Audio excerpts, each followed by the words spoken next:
Hola a todos quienes van a escuchar un nuevo episodio que traigo en mi canal N11. De antemano, activa campanita para que puedas suscribirte y tener también nuevos episodios que voy a ir subiendo para ti y para todos aquellos que quieran analizar y reflexionar.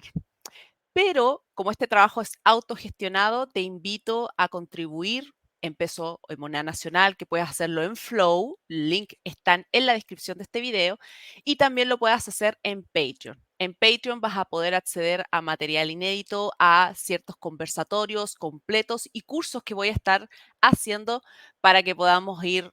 generando estas reflexiones y también vayamos pensando cada día más. Así que te dejo esa invitación para que puedas contribuir en Flow en Patreon. Y ahora traigo un gran invitado que vamos a estar conversando de su nuevo libro que salió hace muy poco del año pasado. Así que quédate y no te lo pierdas.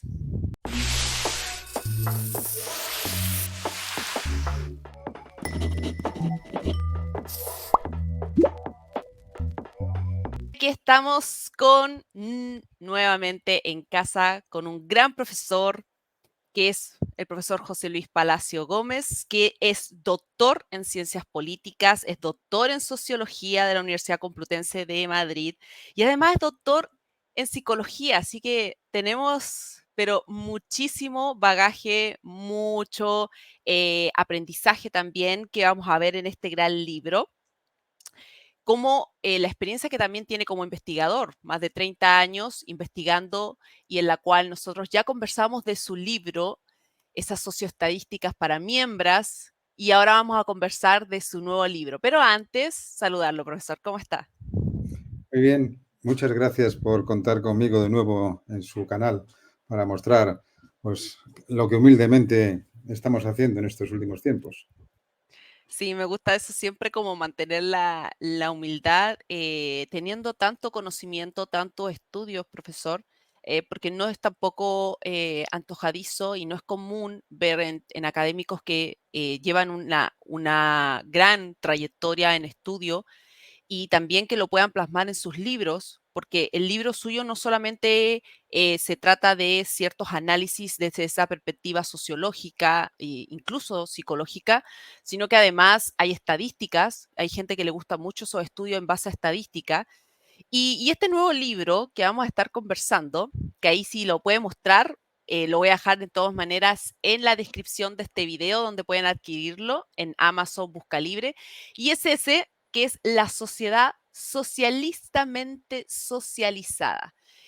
A mí me interesó particularmente, que ahí después podemos conversar de la portada, las imágenes, porque son muy similares a las de su libro anterior, pero me interesó entrar en esta reflexión y también invitar a la gente que pueda adquirirlo, porque está también en digital y en Busca Libre, y también lo pueden encontrar en otras páginas quienes estén en el extranjero viéndonos. Porque este libro tiene un análisis importante, también tiene estadísticas y particularmente a mí me interesó el título. ¿Qué lo motivó a escribir nuevamente sobre ello y a decir, este es el título que quiero para este libro? Bien, la sociedad socialistamente socializada es, como resulta evidente, una literación intencionada con objeto de que ese retrócono pues, resuene en la mente de las personas que puedan leer el título y les atraiga y de alguna forma memoricen ese título con objeto de que tenga más potencial difusión. Pero en todo caso hace alusión a su verdadero contenido, que es la tesis que yo defiendo de que nuestra sociedad, nuestras sociedades occidentales y occidentalizadas están socialistamente socializadas, contrariamente a lo que piensa mucha gente e incluso forma parte del discurso oficial de muchos dirigentes políticos que defienden que el modo de pensamiento dominante en nuestras sociedades es el neoliberalismo, sea eso lo que sea. Yo creo, por el contrario, que nuestras sociedades están predominantemente bajo la ideología socialista. El socialismo en una versión contemporánea, no es quizá el socialismo decimonónico que defendían quizá los socialistas utópicos o incluso Marx o Engels o el propio Lenin, sino bueno, las versiones que contemporáneamente ha adoptado el socialismo para seguir siendo la ideología dominante de nuestra sociedad. Y en este libro de lo que trato fundamentalmente es de analizar cuáles son los procesos psicosociológicos, socioculturales también, si se quiere, por los que esa ideología, que es el socialismo, se ha convertido en la ideología dominante de nuestra sociedad, de nuestra época. Sí, de hecho, cuando uno lee, va revisando un poco las reseñas que siempre están de los libros, particularmente es imperioso hacerle ver a las personas de que hay también un disfraz de este socialismo que se vio en época clásica, porque ahora toma efectivamente nuevas vetas, abraza ciertas cuestiones que les sirven y por la cual estamos imbuidos como en la sociedad y no solamente en ciertos lugares. Es un patrón que se repite casi en todos los países, son muy pocos los que están tratando de salir un poco de este colapso ideológico. Y claramente que una de las frases más importantes que me llamó la atención y que creo que es la clave también de este libro suyo, es que hay una preocupación imperante respecto de aceptar estos patrones del socialismo, pero particularmente aceptarlos y al mismo tiempo internalizarlo como comportamiento en la cual te das cuenta de que la sociedad comienza a decir, bueno, tenemos que vivir de acuerdo a los tiempos, tenemos que vivir de acuerdo a lo que se nos presenta, o lo que han dicho incluso padres, de decir, no podemos luchar contra la corriente y tenemos que adecuarnos. Entonces empezamos como a buscar la forma de aceptar esto que parece irreversiblemente ya desencadenado. Yo creo que esa es la vital preocupación que me da, a mi entender, la forma de que se canaliza en su libro, o sea, de decir en definitiva que hay una alerta y por la cual tenemos que despertar, que está muy relacionada también con eso del wake up, y ver realmente hasta qué punto estas cuestiones son un discurso creado que ya hemos conversado y que usted lo expone en esta obra suya. Sí, en una parte última de este libro, que en definitiva es un ensayo sociológico, eh, recalo en esa cuestión, es decir, de cómo esta forma de neosocialismo, por llamarlo de alguna manera, que es para algunos marxismo cultural, progresismo, etcétera, está vinculado precisamente a cuestiones como es la ideología woke o la ideología de género u otras formas ideológicas con las que está aliándose o de las que forma parte incluso este nuevo socialismo con objeto de cumplir sus fines últimos de dominación ideológica, que es en definitiva una forma de dominación social, política y económica, bajo una forma nueva, por decirlo de algún modo, de socialismo. Pero es esta corriente ideológica en la que estamos inmersos. Quizá no de forma insoslayable, porque, bueno, quizá este libro es una manifestación de que, bueno, se puede hacer uno alguna cosa por salirse de este marco cognitivo, de este marco conceptual, que es el pensamiento dominante socialista, y proponer o pelear incluso por formas sociales distintas de lo que es el neosocialismo, esta forma contemporánea del socialismo, que es la que yo critico y analizo en este último libro. Sí, de hecho, Precisamente, cuando... ¿Mm? No, no, no, no. aludía usted al principio a la portada del libro, que le llamaba la atención, era que Mm, era un poco con el mismo estilo, digamos, de dibujo que el anterior. Las portadas son una contribución de dos amigos brillantes en diseño y en dibujo en general, que son Fernando Cabezas y Andrea Tomasov, que son los que han tenido la amabilidad de hacerme los diseños de estas portadas. En la portada de este último libro de La sociedad socialistamente socializada, lo que se representa es una idea genialmente expresada, entiendo, de Fernando Cabezas, del lecho o cama de Procusto, que es este mito de cuando Teseo va a un sitio, se encuentra, esto es mitología griega, por supuesto, y se encuentra con Procusto, que tiene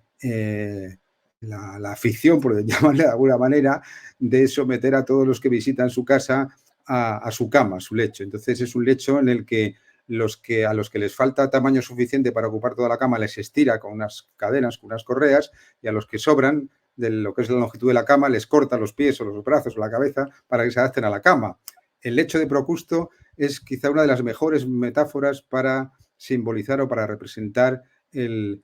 socialismo contemporáneo. Es una forma de un cuadro cognitivo y comportamental del que no puede salirse el individuo concreto, so pena de ser pues cancelado, apresado, soslayado, suprimido, en definitiva. Sufrimos un Sí. lecho de Procusto generalizado y por eso la portada del libro alude a esta cuestión de forma metafórica. Profesor, ¿podría mostrar el libro, por Sí, favor, cómo no. nuevamente? Porque qué bueno que expresó el tema de la portada, porque efectivamente a mí me llamó mucho la atención y yo creo que después las personas cuando vean esto y lo analicen, me llamó la atención porque efectivamente tiene como enmarcado, como dentro de lo que tú tienes que estar enmarcado y lo que Efectivamente, sobre aquí, entre esta simplemente tiene línea que y ser esta otra, entre esta línea y esta claro. otra. Este individuo que es demasiado alto, demasiado largo, sobra y se le cortan los pies y la cabeza. A este otro individuo que es demasiado pequeño, pues se le estira con objeto de que llegue a los límites que están prefijados en este caso por Procusto, que es, bueno, la metáfora del socialismo dominante, por decirlo de alguna manera. Sí, y más allá también, que creo que también tiene un sentido por el tema de todo este tema de la sexualidad, porque efectivamente tenemos al hombre, tenemos a la mujer, que son cortada la cabeza, cercenadas sus partes, sus extremidades inferiores, y curiosamente el del medio tiene como está como una figura que es como, me da la sensación como híbrida, es como tienes que adaptarte, no ser como de un género u otro y Sí, claramente marcarte. sí, podría ser un niño, podría ser un ser de cualquier sexo, pero en definitiva la idea prevalente es que si no tienes las medidas correctas, pues eres estirado hasta que las tengas, o si tienes unas Sí. medidas que sobrepasan lo correcto, pues eres achicado hasta que las tengas, ¿no? El socialismo es desde siempre el clásico y el contemporáneo un gran laminador de individuos. Es su característica sociocultural por excelencia. Bueno, de hecho usted había expuesto también eh, en ciertas entrevistas que le han realizado también para exponer el libro, de que lo más preocupante de todo esto, de cuestiones que uno ya puede saber, otras personas quizás no le han tomado mucho el peso porque tratan como de evadir de esta realidad que es Ujú. evidente, que es precisamente este predominio, el predominio de esta visión socialista que se impone como única visión y que si tú no estás de acuerdo a esto, o eres censurado o eres cancelado, y en eso también tiene que ver mucho la parte internacional. Yo creo que aquí no solamente lo hablo desde mi experiencia, yo creo que también usted va a compartir de la experiencia de España. A nivel gubernamental, a nivel nacional, hay ciertas leyes que se están creando, ciertas formas de ver la política que terminan por banalizarla al mismo tiempo, una serie de beneficios que se tratan como de conseguir para mantenerse en el poder, pero esto también tiene algo ya más allá de los conductos nacionales y eso es lo mayormente preocupante porque todas estas cuestiones finalmente hay un financiamiento importante, hay también mucha gente poderosa que se puede decir que está con todos estos temas ideológicos y eso se puede ver hace muy poco lo que pasó en el Foro Davos. Em, y creo que puede tener una relación su obra con estas cuestiones de índole internacional. No sé qué le parece como esa especie de, no sé si de tesis, pero quizás de una reflexión en cuanto a su obra. Sí, aunque en mi libro la mayor parte de los ejemplos a los que acudo Ujú. y las referencias que doy son más bien del ámbito español, por razones obvias, pero yo creo que los asuntos sobre los que ahí reflexiono son de carácter mundial prácticamente. Por eso yo aludía antes en mis palabras a Occidente o los países occidentalizados, que salvo muy pocos son ya casi todos, porque es la cultura, la gran cultura, la civilización, si queremos, dominante, y en la medida que esta gran cultura esté impregnada precisamente de esta forma de socialismo contemporáneo, pues toda la configuración social mundial lo está de alguna manera. Y pienso que el posible lector de la sociedad socialistamente socializada, aunque vea ejemplos y referencias para el caso español, puede hacer una lectura para su propio país sin mayores problemas, porque encontrará que las cuestiones que ahí se tratan, los ejemplos que se ponen, salvando las distancias, son perfectamente aplicables para prácticamente cualquier otro país occidental. Más probablemente para aquellos países con los que España pueda tener más concomitancias, más cuestiones comunes, pero yo creo que es una problemática generalizada y el predominio de la ideología socialista está generalizada. De hecho, en Davos, aunque paradójicamente quienes se reúnen en Davos son multimillonarios, pero la clase de ideología subyacente en casi todos los parlamentos que hemos podido escuchar allí tienen un basamento fundamentalmente socialista o neosocialista, quizá con la excepción muy notoria, por otra parte, de Javier Milei, Mm. que ha hecho un alegato del liberalismo y ha dicho sin pelos en la lengua que el problema no es el capitalismo, sino el Estado. Que si hay demasía de alguna cosa es de la presencia del Estado en la vida común de las personas más que el modo de producción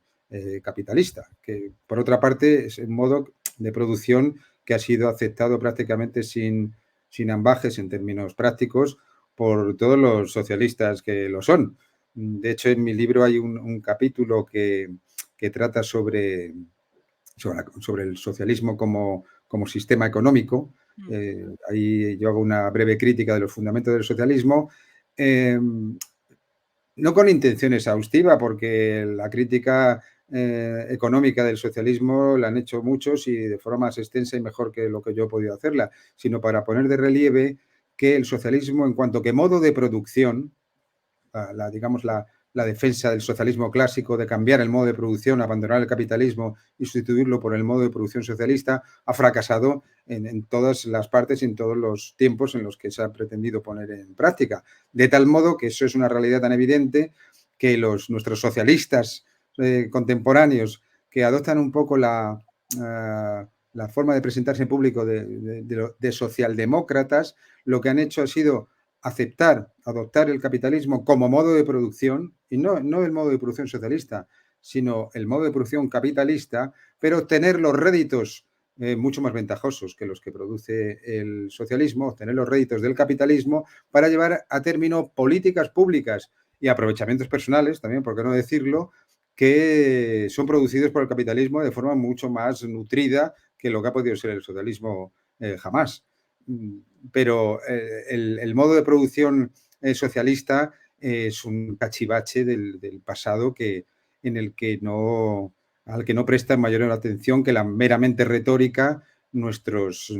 neosocialistas, incluidos todos los multimillonarios que han concurrido en Davos para criticar el capitalismo actual, lo cual no deja de ser chistoso en cierta medida, ¿no?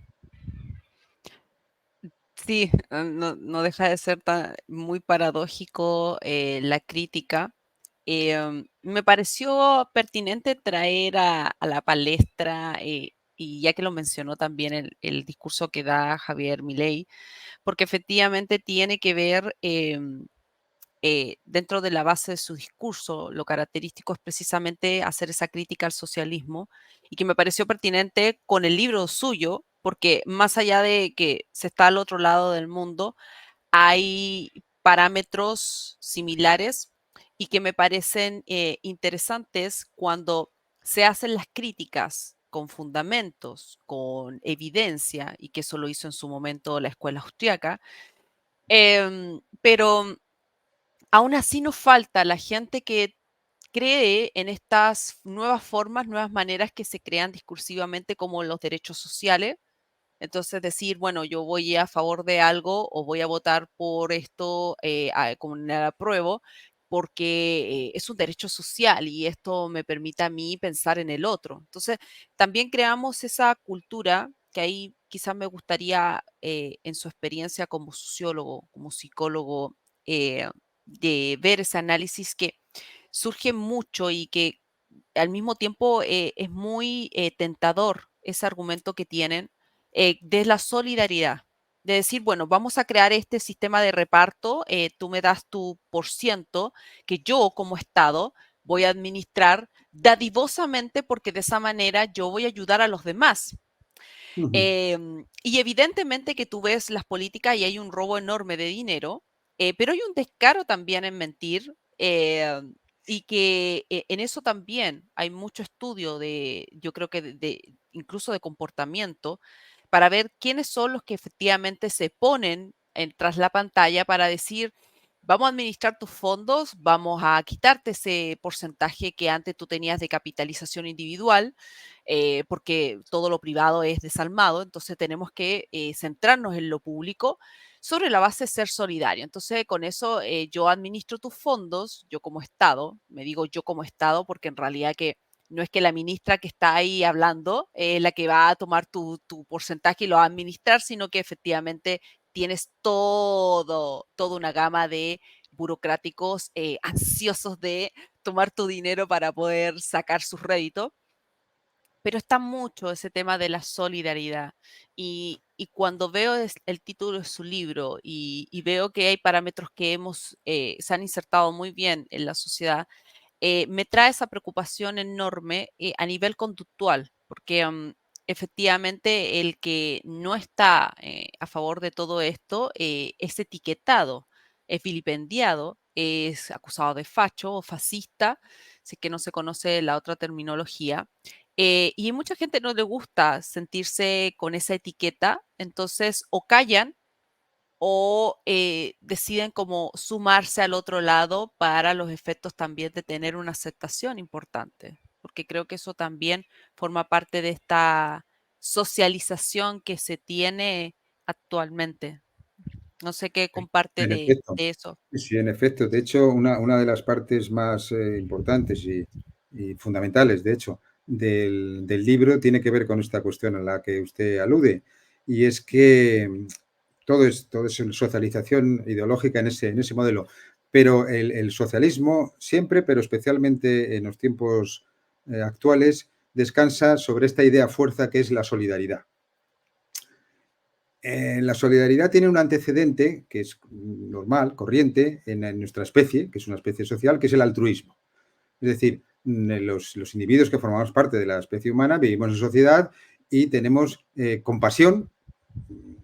tasada y relativa con relación a otros individuos. A veces se acusa al liberalismo de ser una especie de paradigma de individualistas depredadores a los cuales no les interesan sus semejantes en absoluto. Esto no es cierto. Lo que sucede es que el liberalismo propone una forma de altruismo distinta de la solidaridad socialista.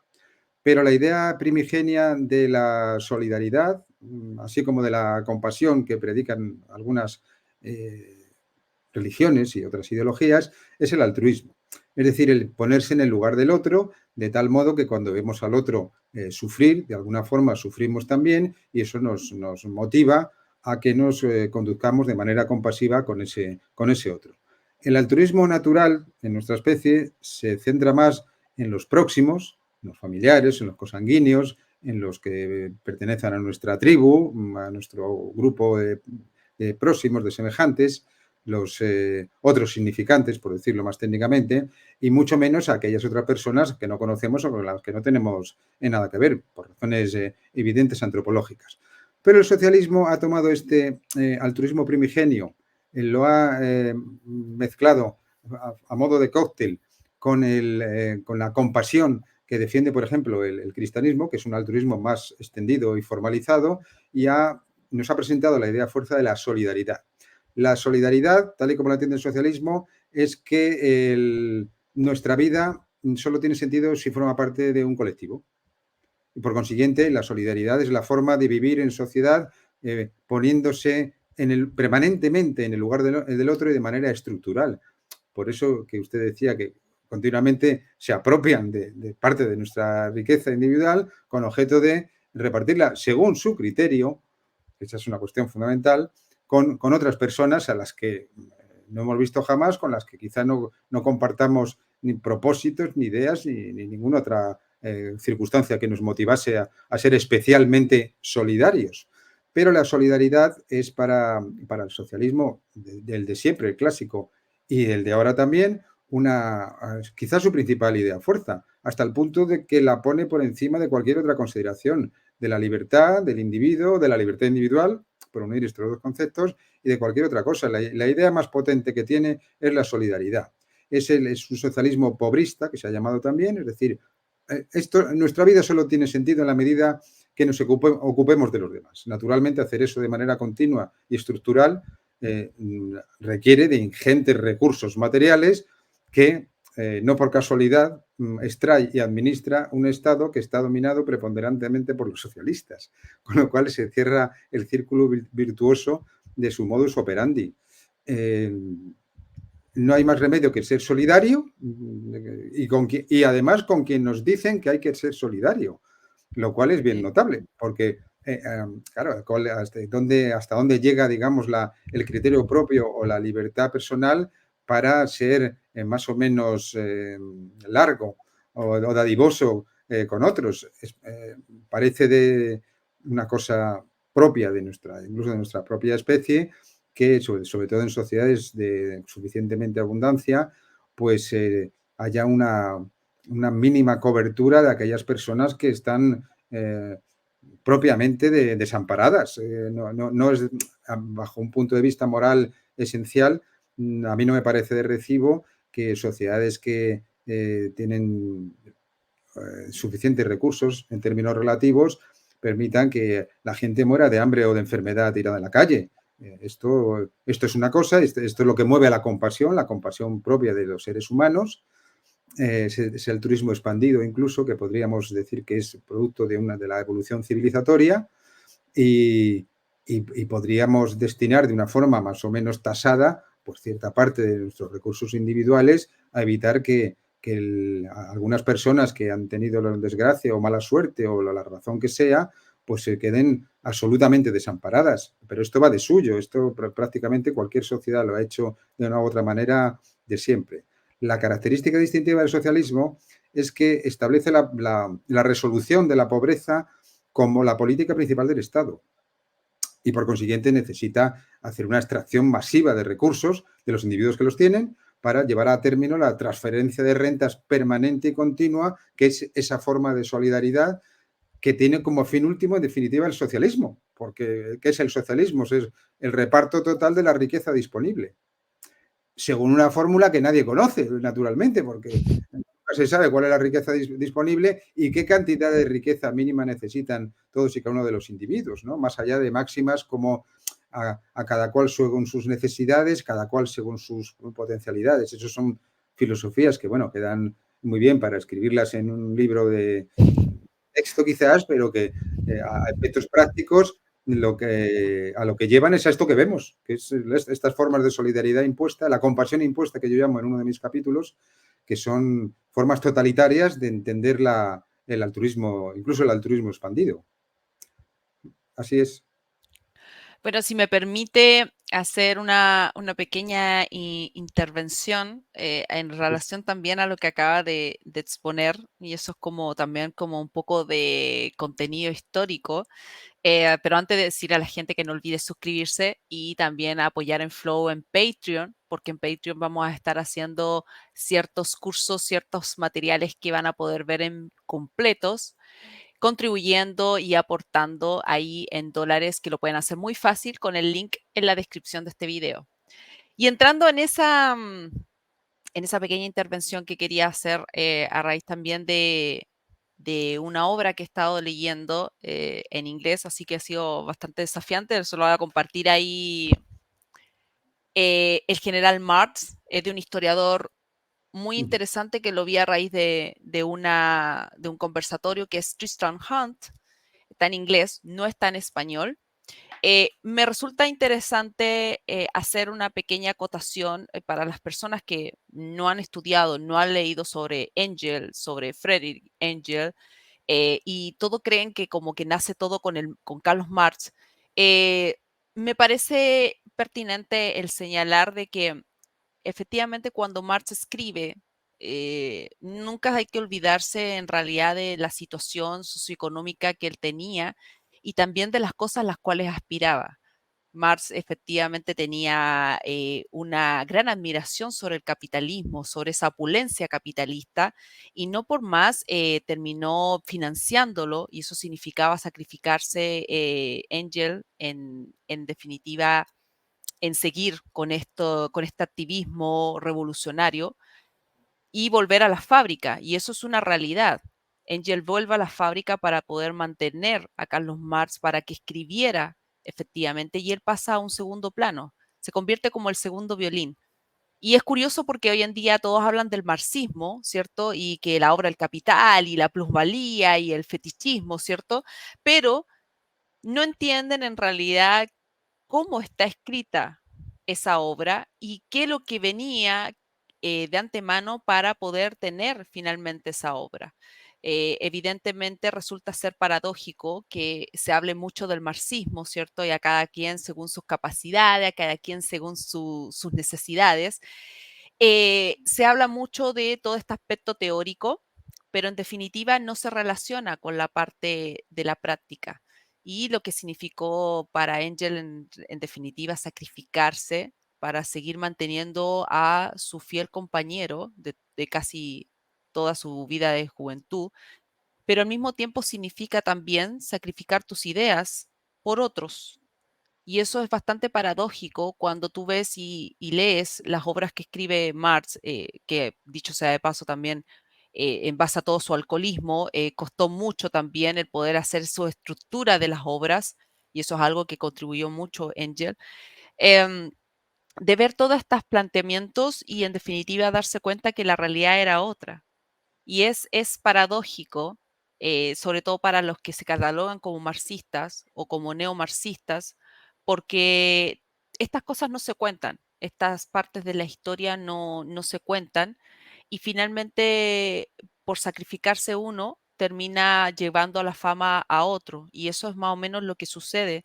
cuando pasa todo este tema del marxismo y también la muerte que tiene el marxismo clásico, y por eso se explica también que la escuela de Frankfurt busca la forma de poder hacerlo revivir.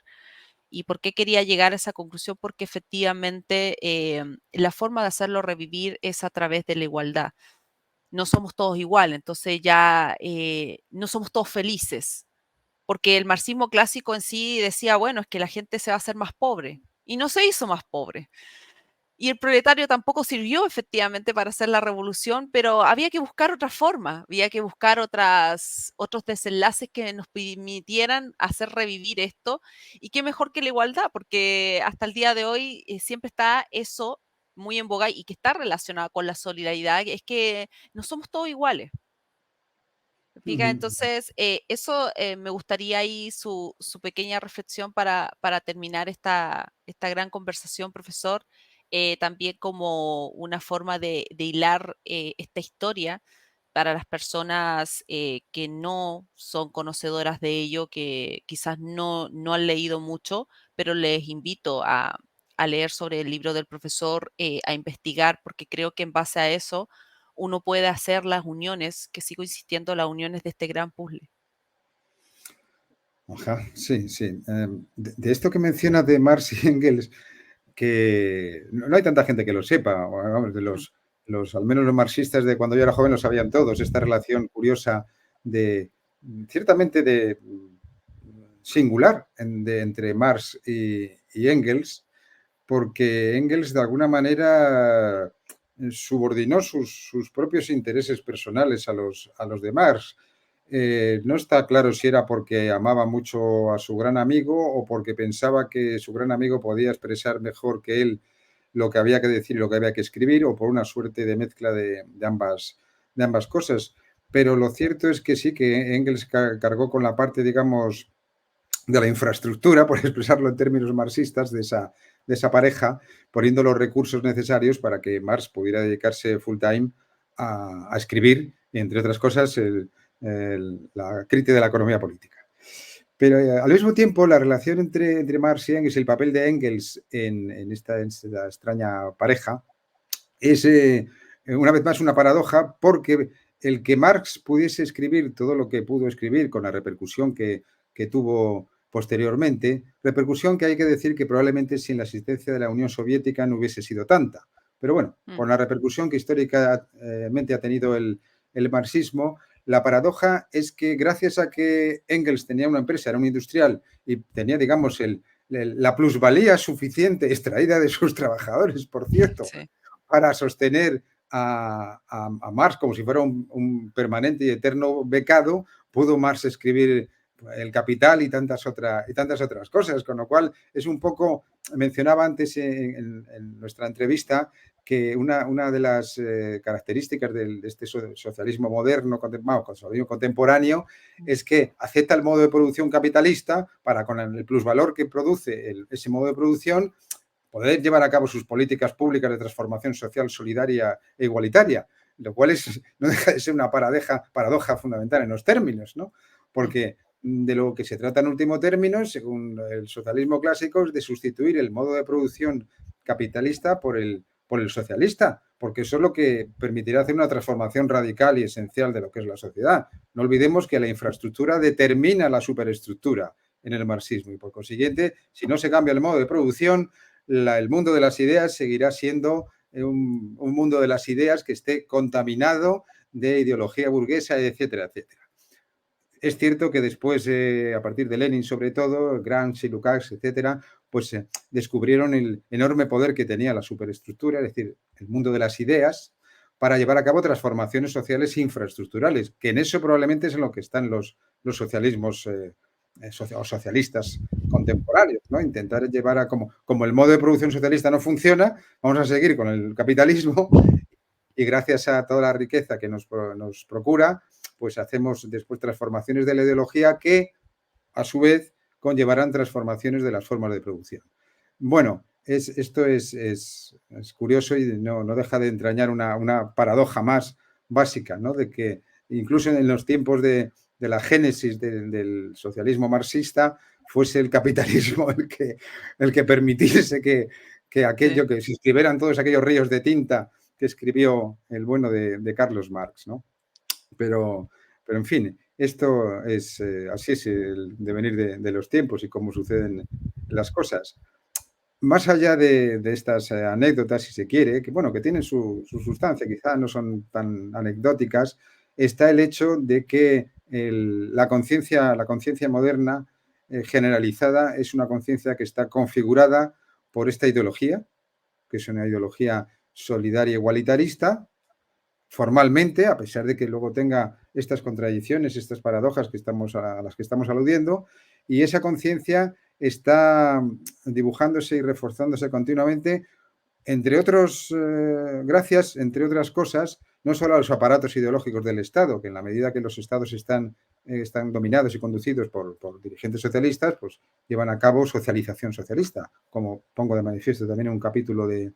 libro, sino haciendo, digamos, un poco una inversión de lo que proponía Louis Althusser sobre los aparatos ideológicos del Estado, ¿no? Para Althusser era sobre todo construcción y reforzamiento de ideología burguesa, pero parece claro que esos aparatos sirven para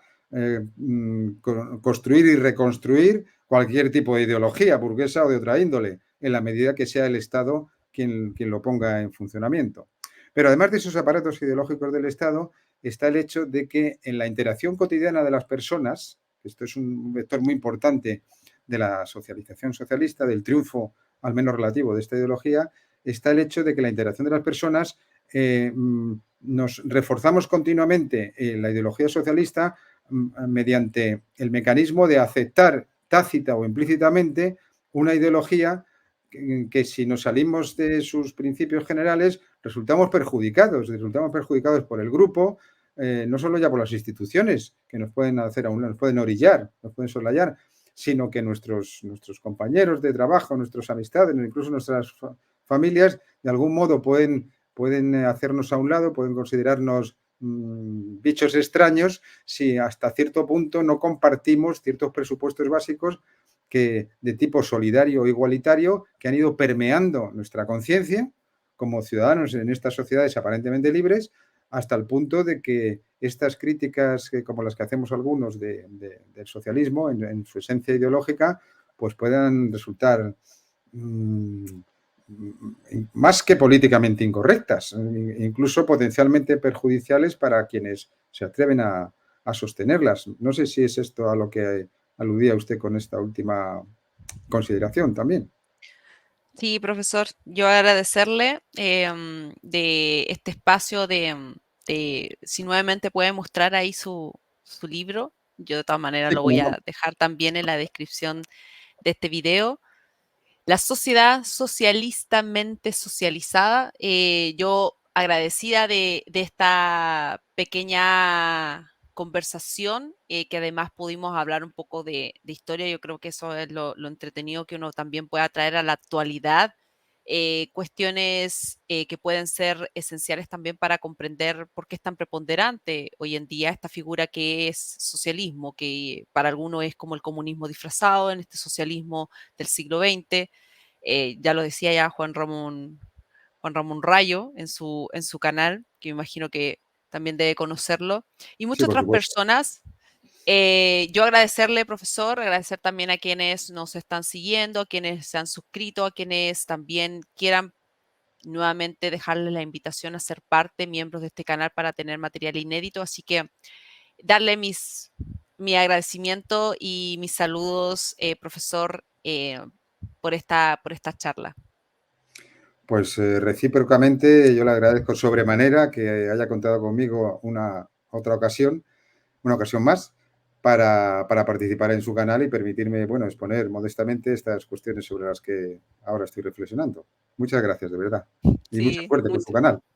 sí, muchas gracias, profesor. Y ahí nos estaremos viendo en otro episodio para conversar de otras cosas, no necesariamente de